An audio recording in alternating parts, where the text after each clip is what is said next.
All right. That water's hitting me. Mark, don't. I don't want to see that. You need the extra support in case you have to jump. All right, around. there we are. We're looking good. All right. Hey, everybody. We're on just a little bit early tonight. I'm going to wait for the room to populate a little bit before we get going. So, as always, when you enter the room, make sure you leave a comment and say hello. It's way easier for me if you follow the directions. When you leave a comment, you have to give StreamYard, the app, permission to look at your social media profile. If you do that, I see your name along with your comment. If you don't do that, I'll see the comments, but I don't see a name associated with it. So we've already got quite a few people that are in here. That's pretty good. It's Are there filling up any early. questions? Yeah. Ooh, There'll be ones that you can answer, though. okay. I like things simple. Team Armadillo's there. I see an anonymous Facebook user. William Buckingham's there. William, I sent you the Tour of Idaho special phone number a little earlier today. I hope you got it. All right, now we're starting to get some folks in here. I'm going to wait just a few minutes. Hey, there's Carrie. Carrie Barton? Carrie Barton. The one and You ever met her? only. We go way back. Carrie Barton has quite a few people that are trying to emulate her, and I'm not so sure how that's going to work. Some There's big only shoes to fill. That's me included. that I'm not even going there. All I'm going to say is, for those of you out there, Carrie Barton is, there's no secret about it. She's one of our favorite people. She is. And the reason that we are all fans of Carrie Barton is not because she is a girl motorcyclist who's really good. It's because she is a motorcyclist who is really good. Carrie Barton. You said motorcyclist twice. So, For Okay. emphasis. your point Just is, checking. I felt triggered there. That was a microaggression, Mark. Sorry. And it is your show. I won't interrupt again. Anafada, man. Anafada's coming to get you. Anyway, as I was saying before, I was rudely interrupted by the asshole to my left. Wait, far left. Far left. I resemble that remark. Carrie Barton she's a motorcyclist. She is a person who prepares. So the heck with the gender stuff. Carrie Barton's on fire. Her whole team was on fire last year. So She's a strategist. I'm glad that, strategist. I'd hate to play chess against her. So I'm glad that Carrie Barton is serving as an inspiration to people, but you should be aware of the fact that basically you might be getting played rope-a-dope here, because if you think Carrie Barton is like, a 30-year-old housewife or something like that who happens to be just pretty good motorcycle on the side, you are in for an extremely unpleasant surprise when you get here, because she did some things that forget guy or girl. She did some things that almost nobody that I know can do. So good on you, Carrie, and welcome to the broadcast tonight. Man, she All right. got some love right there. Well, What's about the rest of the guys? Who else is on there? Jeff's there. Jeff Jensen. I There don't he care is. about Jeff Jensen. I don't even know him. He's a person too, Let's Mark. pick Come somebody on. that we know. He's he feels very microaggressed. Sorry. So to Okay. my immediate left here is John Summers of KLIM. Tell him what you do there. Oh, what do? I go Besides to get yelled at. I go to a lot of meetings and look at a lot of Excel spreadsheets. And sitting in the next room over here is Mark Kincard. He actually looks like he's here. That's just something we did with tricks. I'm a blow-up doll. But they say he's fully functional. I don't know. I haven't tried it out myself. Yes. Fully functional. That Yes. might be a stretch. I've popped a few times. So, Mark, tell him what you do. So I've had various jobs at KLIM. So John's job is the director of marketing at Oh, KLIM. thank you. And he's quite modest. And then I've had several roles at KLIM, from motorcycle segment manager to handling influencers and athletes to my most recent role of taking over all our corporate shows, as well as some of our little grassroots movement. So a lot of different things. Been there for almost 10 years. All right, and as everybody knows who knows me, because I've said this before, not only are these guys, they're both personal friends of mine. We've known each other for a long time. Mark and John are two guys that I'm pretty close to friendship-wise. They've supported me personally and professionally. They supported the Tour of Idaho. They support all of you. The one thing that I've always cared about is my whole life, I haven't done anything that I didn't think was fun. I haven't done anything that I didn't care about. That's the only reason I do things. And these guys are the same way.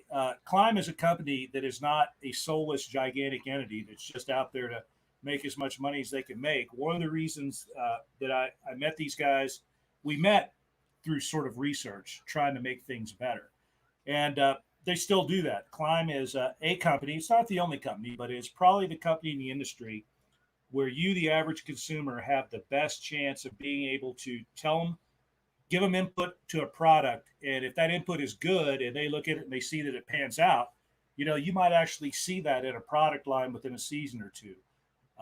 How many ideas have we worked on over the years together? It's been dozens. Oh my gosh, yeah, at least a dozen. We worked on let's see, the F4 and the F5 helmet. We did a lot of work on that. We've done some impact studies, heat, the most color stuff. And there's some more exciting stuff coming out there. These guys listen. And I guess I want to start out with a sort of a question and observation for John. One of the things that the Tour of Idaho community is concerned about is, you have to deal with two things on the tour. It's fire and ice, right? During the days down low in the valleys, you're riding in temperatures in the 90s, and at night you're freezing your fanny off. So, I've talked a lot about the importance of light colors and the fact that the light color doesn't really hurt you after dark. So it's a benefit during the day. It's not any kind of an impediment at night. We've talked a lot about color swatches and the availability of that. Technically, we all agree that light colors for the type of riding we're doing are good. But that's not all there is to it. There's a technical thing, but you have to be able to sell that stuff. So what are the problems with bringing like a big selection of light colors to market? Both of you, actually. Yes. So, we live in a world where we have fabric minimums, we've got unit minimums. And so there's a lot of times we've got to play to some of those requirements from our factory. So materials that hold color. Yeah. Color fastness, there's a lot of things in that realm. And so we really have to play with all of those things. And at the end of the day, there's certain requirements we have to meet to be able to manufacture certain products. And it just happens to be that a lot of people like black, regardless of the effect it has on heat and your body. People like black. They like to be ninjas. And I follow your pages quite a bit, and I know we're always called ninjas and things like that. And that's not necessarily because we just want to produce black. Over the years, we've talked a lot about lighter colors, and we're actually doing some things that will help our line out when it comes to lighter colors. But again, a lot of times there's just certain requirements as a manufacturer that we have to adhere to make things happen. Well, it doesn't happen overnight. I mean, if you look at the off-road side, that's been around a lot longer, but the big Gore-Tex and our adventure riding line, we're only in our 10th year, technically. Yeah. So we're still a kind of a fledgling company, and I can just tell in the years I've been there, there's so many more colors available now, and we're making progress on it for sure. And a lot of the dealers like to bring black in as well. I mean, it's easy to manage and from an inventory standpoint, but again, not necessarily the most functional color in the world for heat. But Mark, you were telling me something a while back that I thought was as good of a statement as you could make in this. So you spend a lot of time at events representing KLIM. What color do you see more often than anything else? Black. Yeah. So this is not something that's driven by these guys. These guys are selling people the gear that consumers buy out of stores. And in groups like ours, the Tour of Idaho, all of us like to think that it has a huge impact, but it's really a tiny impact. Our group's kind of small. I think our group is a good group. We still think you're very important people, though. and he's wearing black. But the fact of the matter is, companies are in business. A large part of their mission is to make money. That's the way they can pay their employees. That's the way they can bring new products. Yes. So it's not these guys that drive this. It is consumers that drive it. And that means the onus is on us to go out and change that. You got to look at your friends when they're out, we go on group rides every once in a while. And what does everybody do? They're wearing their dark stuff. And when they stop to rest, they don't get under a tree. They just stop right in the middle of the hot sun, exactly, wearing all that black stuff. And then they wonder why they're tired at the end of the day. The Bedouin nomads have Yeah. been doing Yeah. it for a while. Yeah. Heat is definitely the enemy. So you had mentioned something about, the desert during the day. So Tour of Idaho in particular, and at night. One thing I think a lot of people put aside. So base layers, even in the summer, are super important. Mm-hmm. And ultimately, it's kind of what you put it up against. So you're sweaty during the day, you're getting ready to go to bed, and the bottom line is, I don't care what you put on, you need to clean up as best you can. Mm-hmm. Get that residue sweat off you. Wet wipes, a creek, anything to kind of clean up and dry off. Because when you do put that, I call it the go to bed base layer on. Mm-hmm. When I travel, and I've been doing that for a long time, I always have a base layer that I wear for bed only, because it hasn't absorbed moisture, and that's going to keep you warm and dry throughout the night. And it's just going to make your experience a lot better. And it makes your base layers work better if you have a good clean. Like if you're just all gritted up and caked in dirt and you go to bed dirty, you're going to be cold and miserable, and it's just going to be that much hotter the next day. I think you also bring up an important point, and that's dressing in layers. Yes. Like you said, last week we did a motorcycle ride, and in the mornings, it was in the 30s. Yeah. In the afternoon, it was in the 90s, and not being able to adjust to those conditions. And I know when you guys do the Tour of Idaho, you're limited in what you bring, but it's still important to be able to adjust as the day goes on, as things heat up or things cool down. So we have wool that doesn't, it's antimicrobial, and our -1 base layers. If you can put those in a creek, a hot spring, a shot, whatever, wring them out and dry them, they'll be ready to go the next day. Yeah, you bring up something here that I want to touch on too. So a perennial argument in our forums is, most people are sold on KLIM, but the perennial argument is Mojave versus Dakar, and I have a pretty clear feeling about that. Again, remembering, and you and I have discussed this before. You're going to be hot in the day, you're going to be cold at night. So for all these people out there that want to hear it from the horse's mouth, if you had to do the Tour of Idaho, would you be riding in Mojave or Dakar? Dakar. I'd be doing the Dakar. The Dakar. The Dakar ventilates probably 85-90% as well as the Mojave. It does. So I can speak to this. I grew up in Arizona, so very hot with my dirt bikes all through the summertime.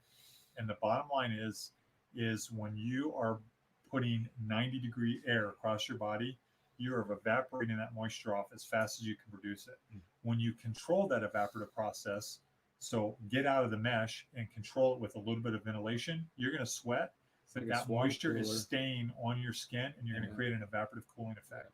So I tell people, even on road bikes and street bikes, hey man, when it's over 85-90 degrees, you need to switch to textile with controlled venting, and you need to control that evaporative process. So that's, if I were in the desert and I were going to be doing nothing but riding in the hot sun all day, Mojave's stuff is great for that. And I wear Mojave gear, for instance, when I'm out sawing, because I'm spending a lot of time off the bike and I'm not going very fast. It's wonderful for that. But for the Tour of Idaho, as soon as the sun goes down, and this is something that's difficult for people to believe, these people that have pre-run day one so far, again, nothing but a great idea. They've prepared themselves, possibly, depending on when they did their pre-run, for the heat that you're going to experience during the day. But nothing prepares you for how cold it can get as soon as the sun goes down, or sometimes just when the clouds come over. Oh, yeah. The coldest I've ever been anywhere was not in a mountaineering escapade. Look, I've done climbs where it was 30 below zero when we climbed out of the snow cave in the morning, and I was able to function. The most debilitated I have ever been by cold weather was when I followed Jimmy on the tour to film him, and it snowed 6 inches one day up there. And it can do that any day of the year. It can do that any day of the year in Idaho. And I got caught in a snowstorm, and I was wearing Gore-Tex. I had good stuff, but when you're whacking through those trees and stuff like that, the Gore-Tex doesn't work anymore. Just every time that you get hit by leaves, it wicks that stuff through. So I'm cold, I'm wet. Temperature's about 35, 36 degrees. There's no sunshine, and I thought I really didn't know if I was going to make it out. So you got to be prepared to deal with hot and cold.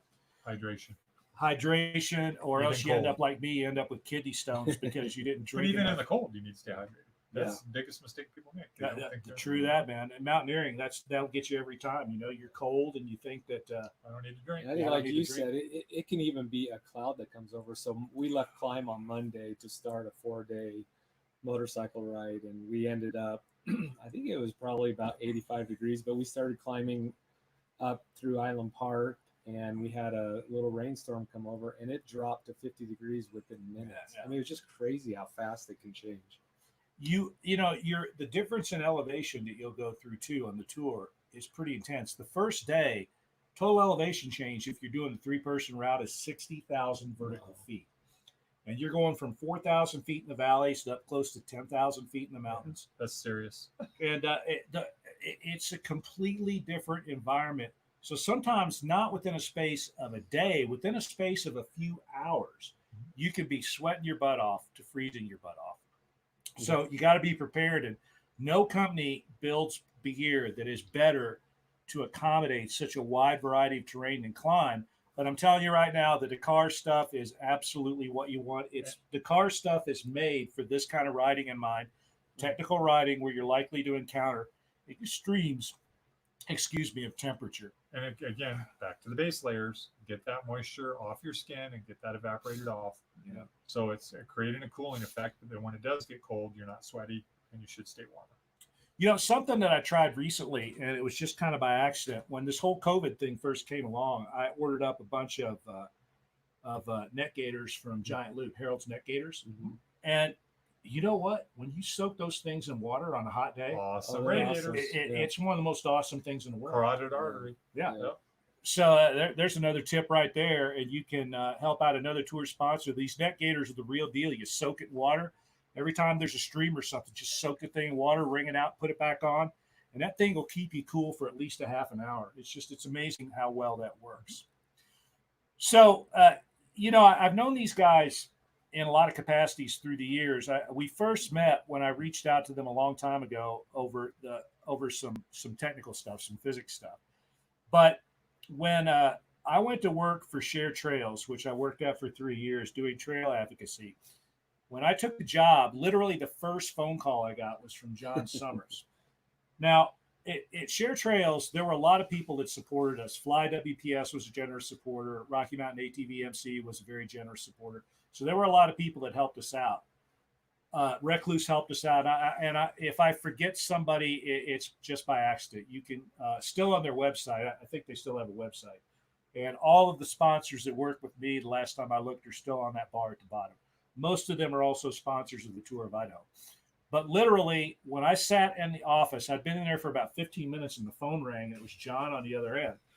And these guys were serious as all get out about raising money for access. And here's the reason why I will, when I left Share Trails, the last thing I told everybody is, look, I made friends here and I made enemies and I know who's who and I'm not going to forget. One of the things that interests me a lot is when I would talk to OEMs and a lot of people that had a lot of disposable income, their interest in us was how could they what's the word I'm looking for? Use us for publicity. In other words, can we gin this thing in some way that it makes us look good being associated with this, in which case it's just the cost of publicity. Oh, and by the way, we're probably not interested in funding lawsuits or anything like that, but if you can name a trail after us, we'll give you some money. You can name a trail after us. Yeah.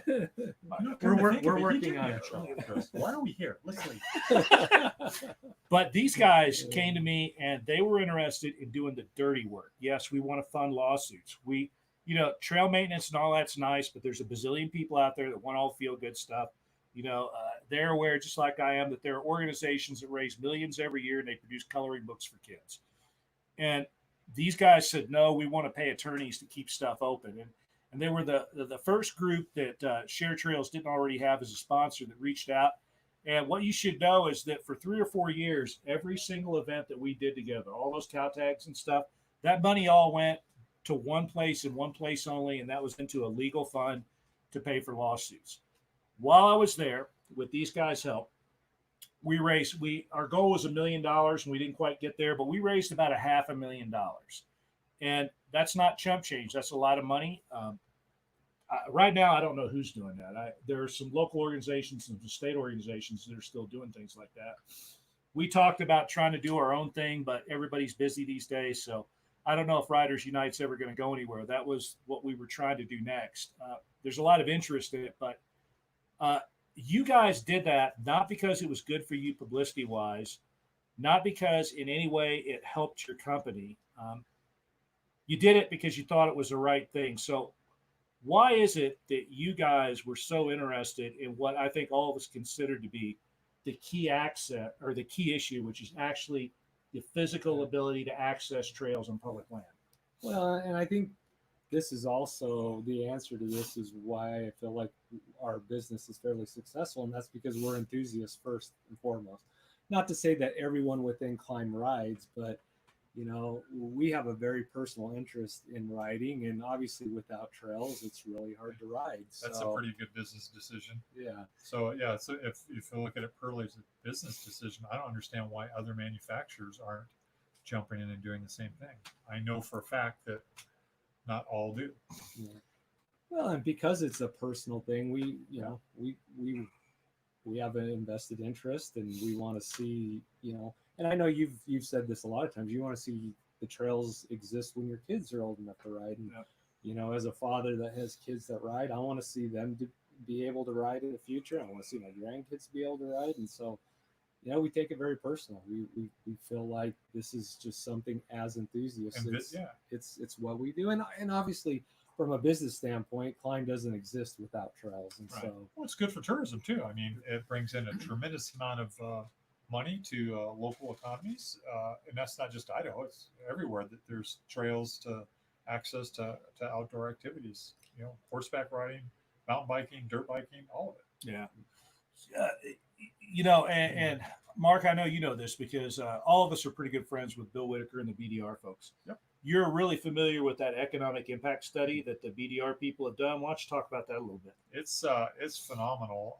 Well, just to give you an idea, I spoke to Bill today, and I believe he had said that there right now is currently about 200 motorcyclists on the Idaho BDR today. Mm-hmm. So think about they're putting money into the gas stations, they're eating out at restaurants, some of them are staying in hotels. Like they're putting money into that area economy. And I believe the economic impact on the Washington BDR, I believe that one year was over $3 million. Yeah. It was a significant amount of money. So, our community is nowhere as big. The Tour of Idaho T1 community is a pretty small community. Every year we send out T1 riders. It's, usually about 50 people. This year it's 60, which is kind of a new high. But, the T2, the T3 people, sort of the unofficial people that go out is easily 10 times that number. There's T2 teams. You all don't see this very much in the website because I screen that stuff out, and I'm perennially unsuccessful at convincing T2 and T3 people that there's a place for you on our forum that you can post all the pictures and stuff you want, but that the Facebook page is for T1. But I am aware every day in the summer there's teams that come by that aren't on our calendar, and I know those are T2 and they're T3 teams. And the people along the way are pretty good at sorting that out because folks like KLIM and Donna and people like that, they want to make sure that they give T1 teams priority. But they tell me about the other people that come through. But the economic impact of people like you and the BDR folks is huge, especially in places in the middle of nowhere. So we were one of the first sponsors of the BDR.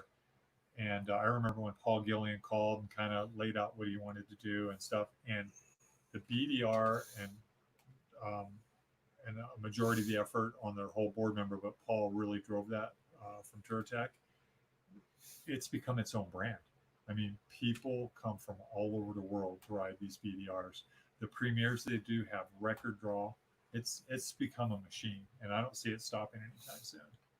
We had our first international team this year. We've had some Canadian teams from before. Italy, right? We Germany and Switzerland. For Idaho. And they couldn't make it because that's for the same reason I think you're actually not going to Europe. They couldn't get here. Yep. And even if they could, it was like a mandatory 14-day quarantine in both ends. Started. Yeah. So I felt horrible about that. These guys had trained really hard. They were not like the typical Europeans we see that have no idea what they're getting into. These guys were very well prepared. So, and I think maybe they're watching tonight. So I took down the American flag off the flagpole and I sent it to them last week. It's just a little gesture, something to keep over.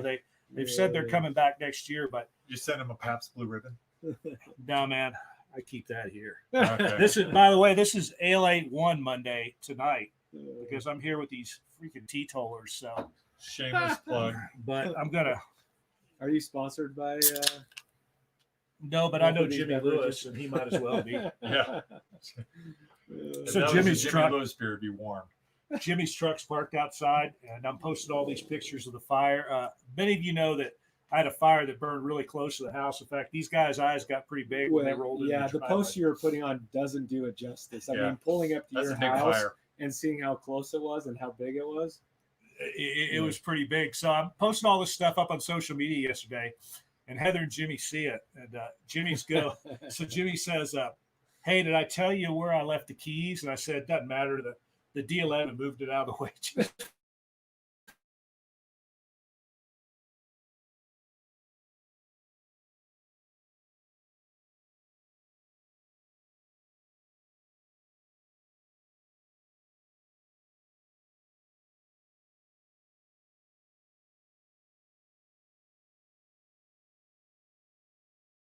We have questions. There we go.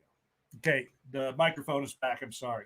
So this year, I told all of our sponsors, look, I'm not going to hit you up for anything. Times are hard, and I don't want you worried about us. Did the audio come back? It should be. Somebody say something if you can hear me. I got a message that it went off, but I reconnected the mic, and we should be back. I think it takes a second. There's a little bit of a lag here. So as soon as somebody gives me the thumbs up that we can hear the audio, there we go. So I told all of our sponsors that we're not going to worry about, I'm not going to hit you up this year. And then everybody said, well, we want to do it anyway. And KLIM did the same thing. So we were having a little talk before dinner. And I guess for finishers this year, Mark, you're going to do something again, right? Yes. Arsenal vests. Arsenal vest if you finish. Now, I know a lot of you wear the Arsenal vest anyway, but what can hurt with having two, right? Yeah, You if can, one's good, two's better. two's right? better. So Hey, make Ars- one as a bug out bag for next fire you have at your house. there you go. So Arsenal vest, courtesy of KLIM, and I think they deserve a hand for that. Thank you very much Yay. for anybody that finishes this year. I'll be fired over it, but Who cares? Hey, you can join me and ride Tireman, brother. that's there right. you go. Oh yeah, I'm getting close.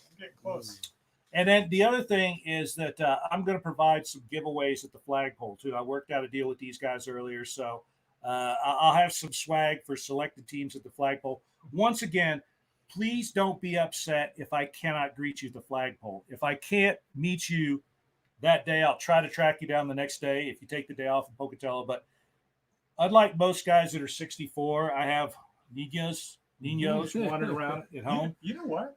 I got an idea. What's that? Why don't we leave KLIM gift cards in the field with the giant German Shepherd and the llamas? If they can get it, There you go. if you can get it, it's yours. Well, I'll tie it right to Echo's collar. If Yeah, you I can mean, get the that gift one's pretty good. certificate I off mean, of they may be Echo, the shredded. vicious German Shepherd that We'll barks just at do everybody. that one for like as a long as free you have a hospital clinic, webcam out there.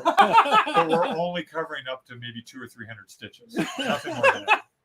So I'll have some swag at the flagpole for all of you that I get the opportunity to meet, and if not, I'll try to track you down the next day. But my life is also complicated by the fact now that every time I go to the bathroom, gravel comes out.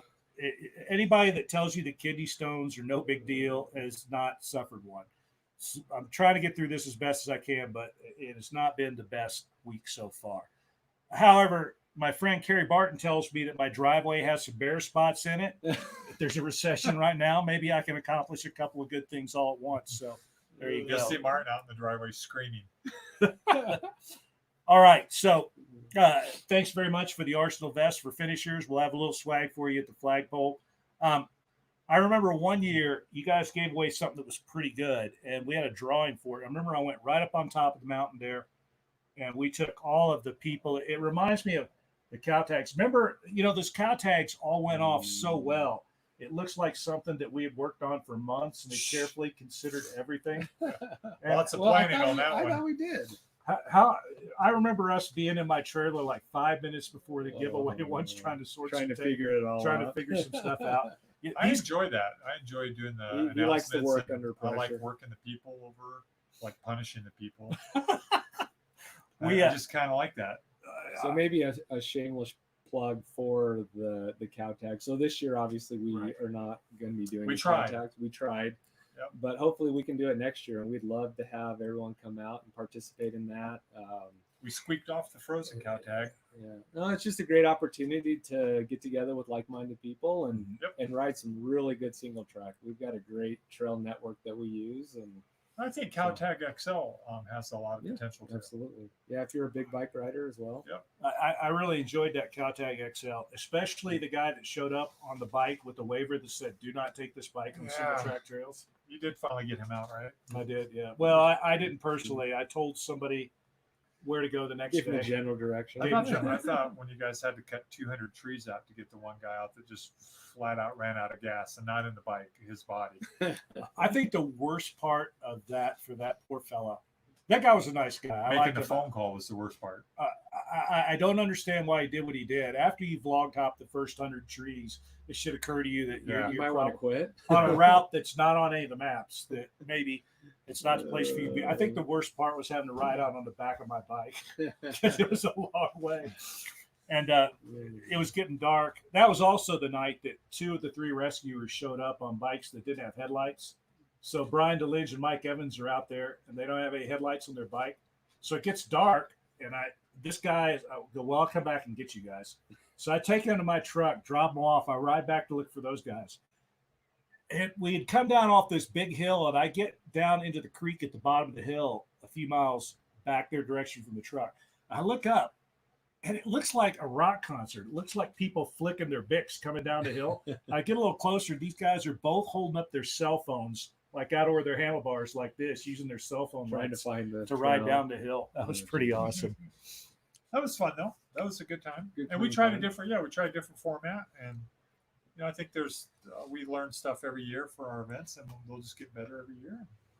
I certainly hope to pick them up next year, but this is just going to be a very interesting year, and we'll see what happens. The Caltag XL, of all the Caltags we've done, I think that was my favorite. I just For a like the first vibe time of the event, I event. thought it went well, and I really enjoyed the fact that it was a small, intimate group of people, so it wasn't crazy, and you really got to sit down and talk. I remember going around sitting down at each table and talking to people. Define intimate. A small group of people that gather together. Yeah, you and always have to get, when personal Mark's talking conversation. intimate, you need to make sure that you get exactly what we're talking about. He's a big romantic. Oh so man, it's- can you?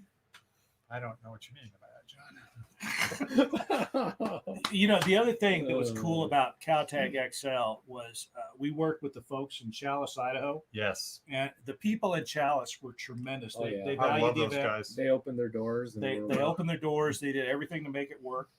We had good cooperation from the agencies. Look, stuff like that is tough.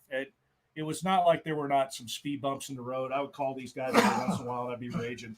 But in the end, it all worked out. And those people in the agencies are under the gun too. I mean, they've got paperwork They have like a you job would to not do. believe. They have a job to do. Yeah, no, But- it went well. In the end, we had excellent cooperation from the agencies. The people in Chalice really bent over backward to make us feel welcome there. Banner. Yeah, it was just the whole thing. It was an awesome event. Who was the English girl that was there? Who was she with? Oh, D3O. Blanche. Blanche, She was yes. from D3O Armor. So Yeah. they make all the orange armor in our road approved jackets and our adventure pieces. But she absolutely had a blast. I would like to do a shameless plug for my beautiful mini Aussie Lulu, who was like the I thought you star were of going the to say your show. wife. Oh yeah, her too. But I know she's not listening. So And your Aussie is? it's a dog. Yeah, I love my dog, man. Don't mess with my dog. I am not going to.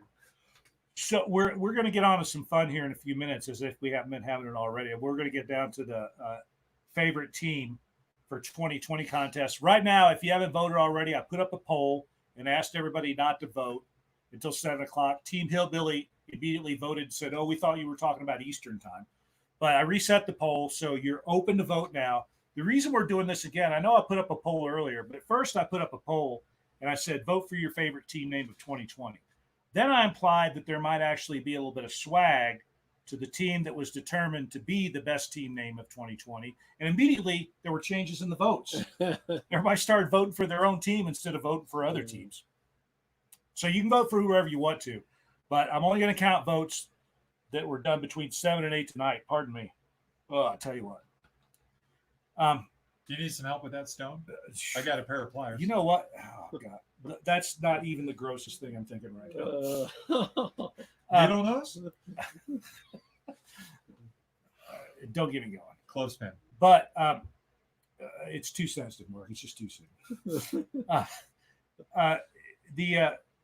God, now you got me all between this stone that's trying to work its way out right now and you. I'm having a hard time maintaining my thought process. I have been referred to other Now you know body my parts. now you know my life. This Yeah. is just nonstop. I've been referred to other body parts. And I mean, when you're ready to set this baby down in the gutter, just let me loose. We'll fire this bad boy up. But anyway, this whole team name thing, I noticed votes changed after the last time, so I'm only going to count votes between 7 and 8 tonight. I reset the poll at 7, so vote right now. You can only vote for one team, though, so you got to choose one team name. You can change your vote if you want to, but I set the poll so you can only vote once. So whatever team wins this poll tonight, I'm going to have a little bit of special swag, which I'm going to acquire from KLIM. And I've got a little upshift stuff, too, that I may throw in. The Upshift boys. The Upshift boys. I saw Simon the other day, actually. Those guys have also been tremendous supporters of the tour. They're friends of mine personally. Upshift is, we were talking about that before we came on the air, and we don't want to slag anybody on air, but, you know, the state of the art right now in motorcycle magazine world is not what it once used to be. A little scary. It's a little scary is right. And Upshift is a bright spot and all that. Those guys have a good publication. Everything's on the up and up there. It's widely known that I worked for a magazine for a while, and the reason that I quit was because we had a shootout. A certain bike won, and because of the relationship that the publisher desired with the OEM, it was not acceptable for that motorcycle to win. So they kept wanting to recompile the results until they got what they wanted.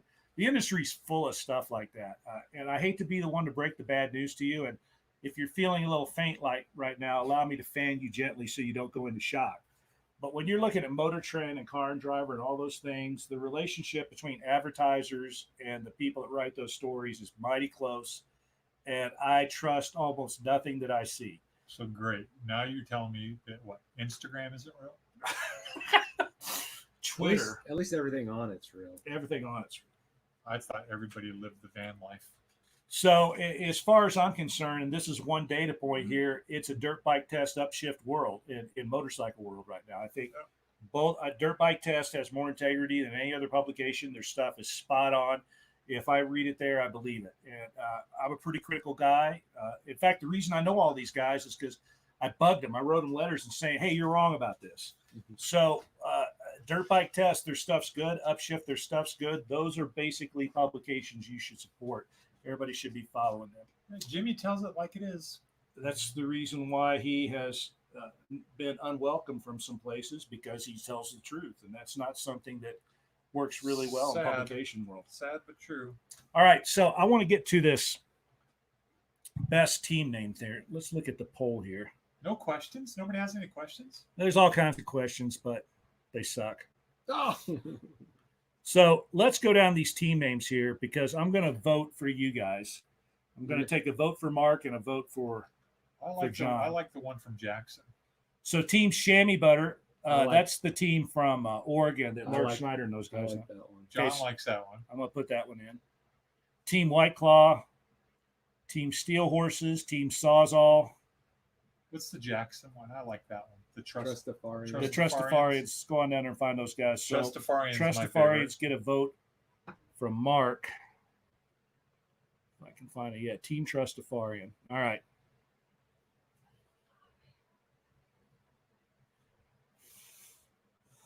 I can't vote twice either, but I will make sure that I go in and add a vote later. I'll count it. It's the only vote. So right now, Team Chamois Butter is winning with 5 votes, but White Claw is right behind with 4 votes. So again, I'm going to close this poll at 8 o'clock, but I got something for whatever team wins. Now, about these team names, those of you who are familiar with the tour know that the riders themselves are only peripherally responsible for their team name. The way it works is that normally when a team applies, I look through their social media and talk to people that know them and kind of get a feel for them, because as I've said before, I end up spending a lot of time with people that ride the Tour of Idaho. I get to know you pretty well because it's something that requires a lot of hands-on. We have to talk to each other a lot. So I get to know people pretty well even before they show up here. So I look through their social media and talk to people and see if I can come up with a name. Every once in a while, if someone knows you, let them suggest a name. Chamois butter, for instance, was suggested by Mark Schneider. So you are kind of responsible for your team because it's your life that's represented pretty much by your team name. But I'm the one that chooses them. So these team names, like White Claw, earned their name. But I guess what I'm saying is I'm the one that decided that they had earned it and had assigned it to them. So I'd like to know what Mark's team name would be if you had to pick. Let's see. I don't need to put you on the spot. Maybe what's the next politically correct way to say very tall man of questionable sexual identity? Sir Gasolot. Team Sir Castle. All right. So let's see. I want to hear some questions for these guys. You let's see. There's some comments here. The best. You got to answer them seriously, though, Mark. You can't mislead people. All right. So I've got these guys here. We got 20 minutes left, and I'm going to end it early tonight if I don't see a bunch of questions. But right now, you have the opportunity to ask questions directly to a big chunk of the brain trust here at KLIM. So fire away. I know there's a little bit of a gap here. It'll take a few seconds for this to start populating, but I need to hear some questions. Also, if you have any general questions about the tour. And while I'm waiting for the questions to populate, let's talk a little bit about day one. There was a catastrophic fire on Chinese Peak that rolled through yesterday. We've talked about that a little bit. That's going to necessitate a change in the way you come into Pocatello. And although I think the trail that I had for 2 and 3 person teams, I gave 2 and 3 person teams a slight shortcut to end the day. The soloists have to go a slightly longer route. In order to make it fair for everybody across the width of the tour, which is going to span about 6 weeks this year, everybody's going to have to take the solo route. So the 2 and 3 person team shortcut is not going to be available. I'll put it up on the Facebook page. I'll put a notification in the forum. But I'm telling everybody right now, those of you who are not soloists, who are counting on the 2 and 3 person team route, need to go back and look at the solo route. Everybody's going to have to follow that into Pocatello because I'm not sure how long that Ridgetop Road is going to be closed. It's closed as of today. We got teams showing up in a week, and I got to make a decision right now. It's not that much of an oppressive burden. It wasn't that much of a shortcut. It's just a little bit of a shortcut at the end of the day because the 2 and 3 person teams had ridden a much longer route. But now everybody's got to take the solo route. So, again, that's official. It's not going to change even if they open the trail. I can't really go back because I don't think it's going to be open in a week, and we got to keep the route as fair as we can for everybody. If you screw up and for some reason you don't get the word and you take the 2 or 3 person team shortcut at the end of the day, it's not going to be a disqualification. I won't do that because this is an unusual situation and it's late, but it will cost you a challenge point. So figure out what the solo route is. It's not that much longer, and the solo route's better anyway. The only reason I took it off was it's a little bit longer. Good point. What else? Other day one stuff. A lot of people have been pre-running day one. That's nothing but a good idea. Good for you for doing it. Most people, I think, are getting the good lesson out of it too, because these teams PM me a lot. I talk with them. Some teams have decided to withdraw after doing day one. They said, look, we need to do a little bit more prep. There is nothing in the world wrong with that. What does it make you if you figure out your size? Nothing but smart, right? No, absolutely. It saves a lot of misery. It saves a lot of misery. And that's why we made day one the way we made it. I want you to find that out early on instead of finding out when you're way in the middle of nowhere, when figuring out that you might be in over your head is catastrophic. All of us at some point in our life have gotten into something that was more involved than we thought. The smart people are humble enough to admit it. They just go, look, I didn't quite have this figured out. There's no shame in that at all. And somebody PM'd me about a week ago or something. They were kind of embarrassed about it. And I don't want you to be embarrassed at all. You're smart for figuring out that you are about to spend a lot of time and money on something that might not pan out. But you know what the difference between you now is and next year? A year's worth of experience, a year's worth of training, a year's worth of focusing effort in the right place. Look, most of the people that have finished the tour are not there. A lot of people like me are represented in the finisher statistics, and I'm nothing special at all, especially on a motorcycle. what I do is I prepare real thoroughly for things that I do. If riding ability were the only thing that determined this, I would never be able to finish the Tour of Idaho because I don't have that much of it. But if you prepare properly and you feel really good about being in the outdoors in general, you're in good shape. Part of that is, as Jimmy Lewis would say, knowing your size. So I'm happy about the people that have pre-run day one successfully and said, yeah, I think I can do this. But all of them have said, but I think I need to make some changes. Good for you.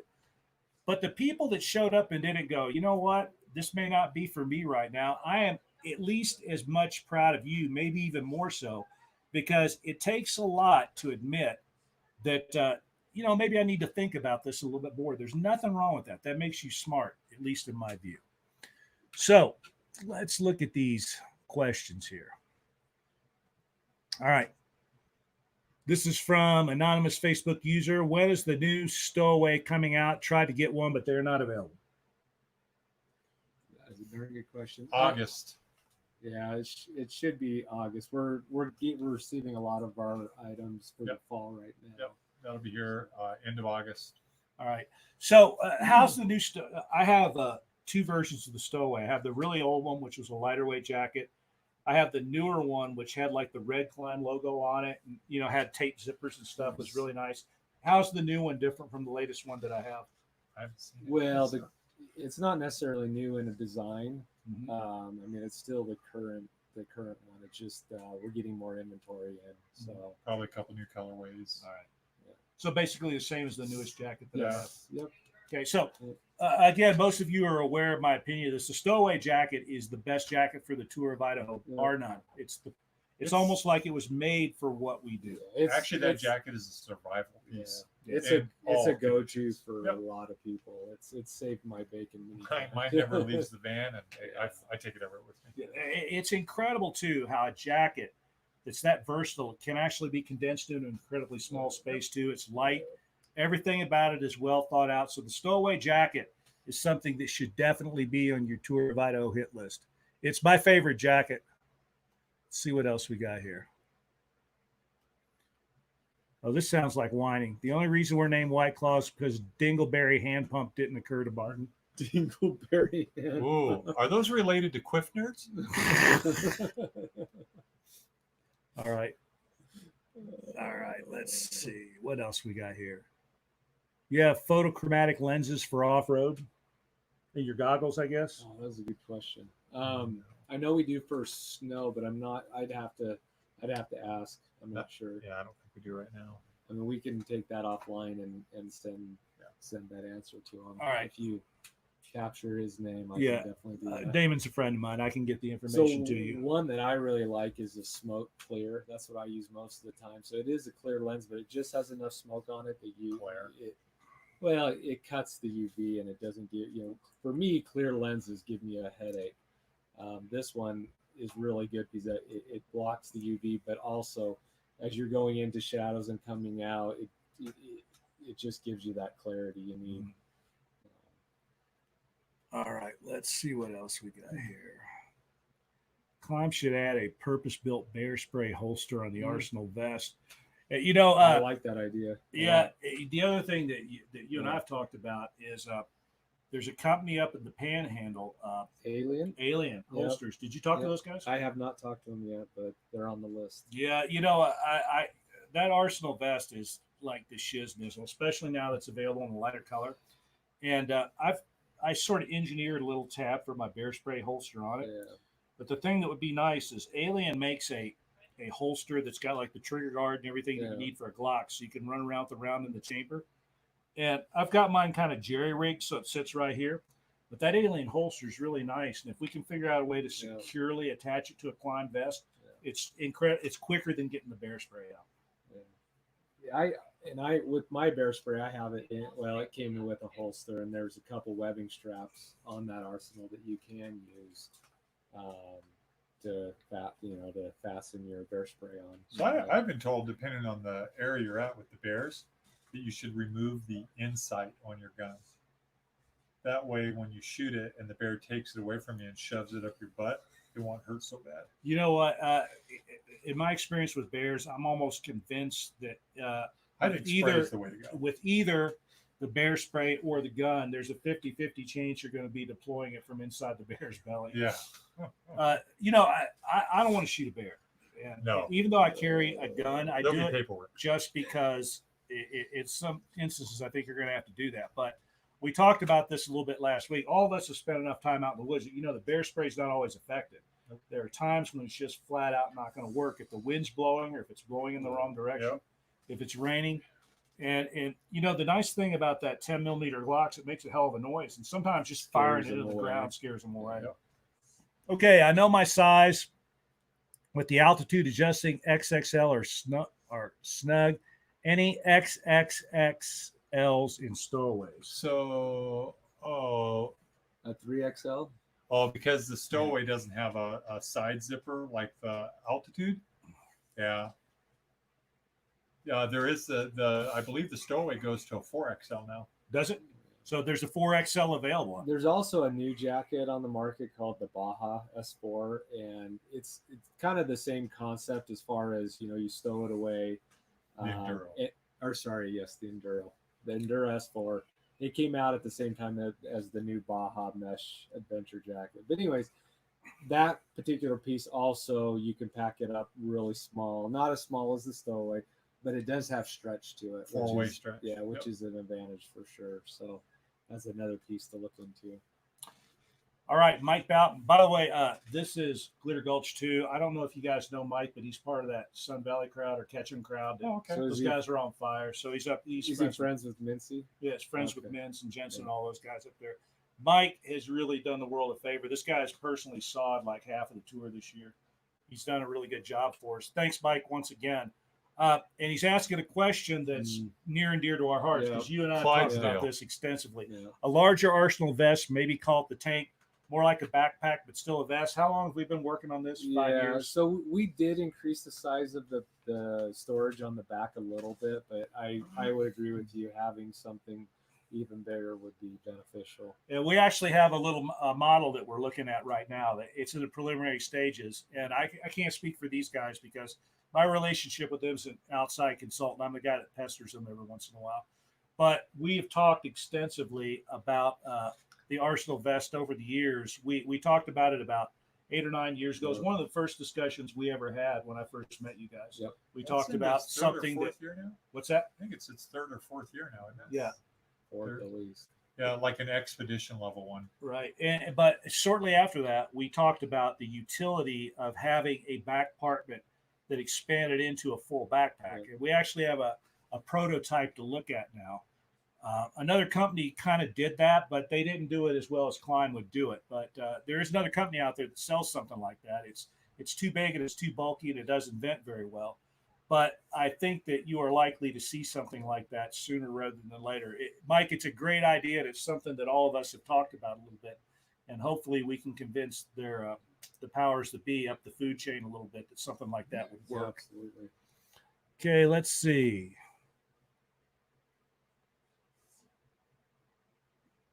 But the back strap could be longer. I don't know what the back strap is. Do you know what he's talking about? I don't. That's from Team Top Quark. This is our physicist, I think. Backstrap. I don't know about that. Oh, is it? So I wonder if he's long torsoed and he's talking about the length of the. Yeah, it might straps. be. Yeah.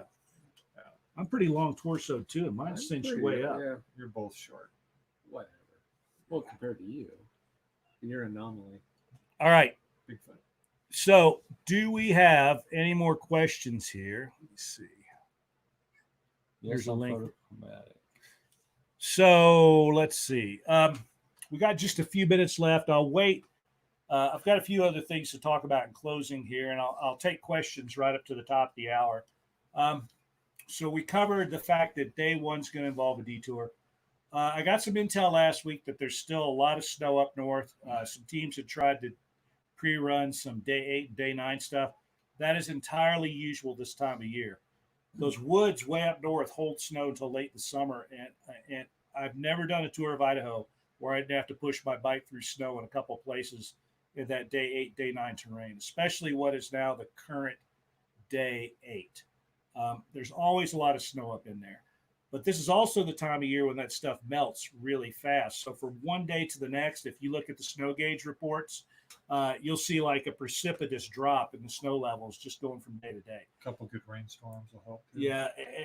So I don't think that the snow is going to be an issue by the time teams hit there. The soonest team that's going to hit any of that stuff's in a couple of weeks. So I think it'll be fine. Sawing is going really well. There's a lot of people doing work up around North Fork. There's some trail crews up there. Some of our folks are up there. I know those Ketchum guys sawed an awful lot of the day 3 through day 5 stuff. I apologize again this year. I haven't been able to do very much of that myself, but a lot of other people have stepped up, and I really, really appreciate that from the bottom of my heart. So one of the things that makes this community so cool, there are a lot of people in this community that really give a shit about stuff like that. And some of these people that are going out and doing a lot of sawing are not Tour of Idaho riders. They want to see all of you have the best opportunity for success. And so they're out there spending their own hard-earned money. The guys that copied us, the Ride to Hoe group, the guy that got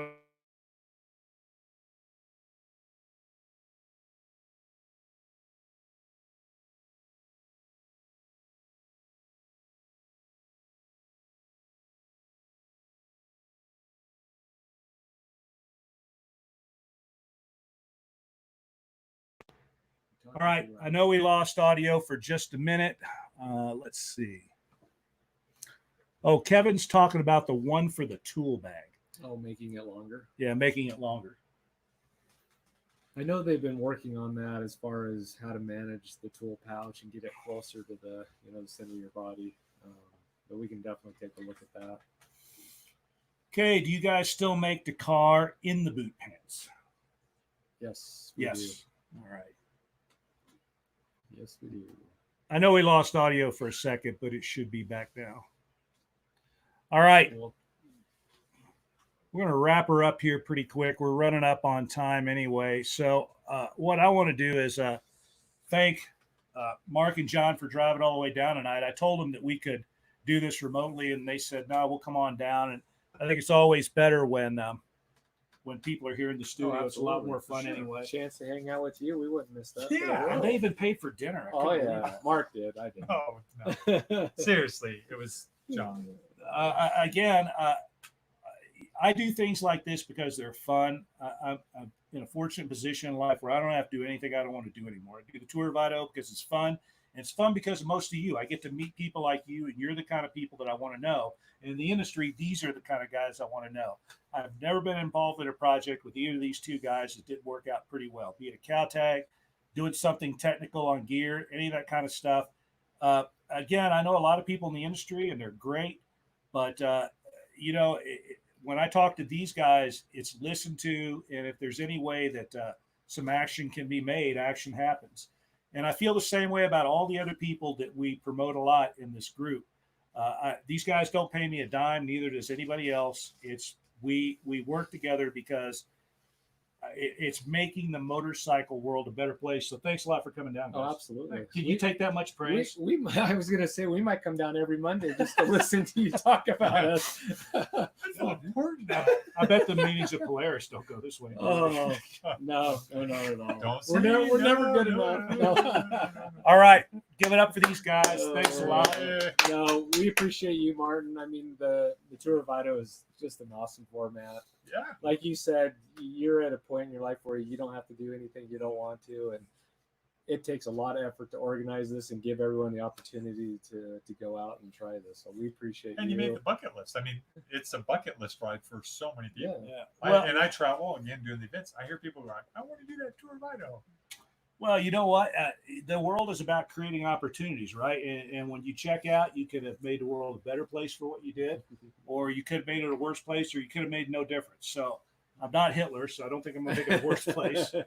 You know what we should do? What's that? We should do another edition of the Tour of Idaho playbook and map that we did with Butler. Hey, maybe something like that next year. Maybe do that next year because that went over really well. All those were sold, and I believe we raised money. That was more money that was raised. Yeah, we did a good job. I don't know if Court wants to work with us again. No, Court. I mean, Court was awesome to work with, and I think make the route changes, and maybe we change the format up a little bit so it's easier, where people get a more of a waterproof map and not the playbook necessarily. Just something that we can he can print on a smaller volume. Yeah, I love Court, but no matter how many times I told him this route changes from year to year, he was really surprised when he found out that it was going to change the next year. It's like he didn't believe me. But yeah, that see, here you go. So you heard it first right here. We may be able to work with Butler Maps. Yeah. You guys also sponsored Jimmy's movie, didn't you? Were you Yes, guys involved we as did. sponsors of Yeah. that? So a lot of the good things that have really upped the profile of the tour, Mark was a guy that was kind of behind that. Jimmy's thing, I think KLIM dumped some money into that. You guys really were the ones that were behind the Butler map set for the tour of Idaho. Yep. So Butler Map, that was a collaboration between the two companies.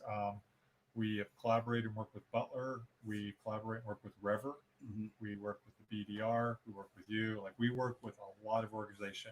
ISTA, Idaho Single Track Alliance. Mike Evans, there you go, Yeah, brother. Mike Evans. In fact, I owe RD Wheeler some funds that we promised. I just kind of got sidetracked with Idaho Trails Machine, Idaho Falls Trail Machine Association. We owe them some funds, so we're plugging away. This is definitely a very unique year, and I kind of joked with John. I've worked for KLIM for almost 10 years now, and this is literally the first summer that I've got to spend in Idaho. It's gorgeous, and I'm taking full advantage of it. Well, I'm going to take these guys out and get them all stoked up on soda pop here. And we're going to have a wild time this evening. Yeah. Thanks once again for joining us. We're a little over time right now. Once again, I really appreciate the fact that so many of you spend time every Monday night in the show. It's a ton of fun. As long as I'm not knocked out or sedated, I'm going to continue doing these throughout tour season and beyond. They might get really interesting. After the hip, there's a few days after that it could be pretty otherworldly experience. But again, I truly appreciate the fact that so many of you are here across all the platforms that this streams on. It's a ton of fun. The guests really like it and find value in it. So thanks again. I'll have some announcements in the next few days that I'll put out on the Facebook page and on the forum. I've seen a lot of your posts, your questions. I'm sorry that I've been a little slow in answering things, but it has been an extremely interesting week. But I'll try to get caught up in the next few days. Thanks again, and I'll see you next Monday night. Cheers. Bye. You going to say bye, or are you just going to sit there and I did act say rude? bye. I know you Bye. said. We'll see you later. I He wasn't sure doesn't what I wasn't take sure what direction well. I wasn't sure what the protocol was there. Well, you want to go through it again, Mark? Hey man, great time. Love this whole deal. It's a great format. Could have used a little better company right next to me, but Easy. it happens. John? Goodbye. We'll see everyone later. Maybe out on the trail, hopefully. All right. Don't ever go riding with this guy, especially if he takes you out on a snow bike. That's a story for a future date. Oh. Bye, everybody.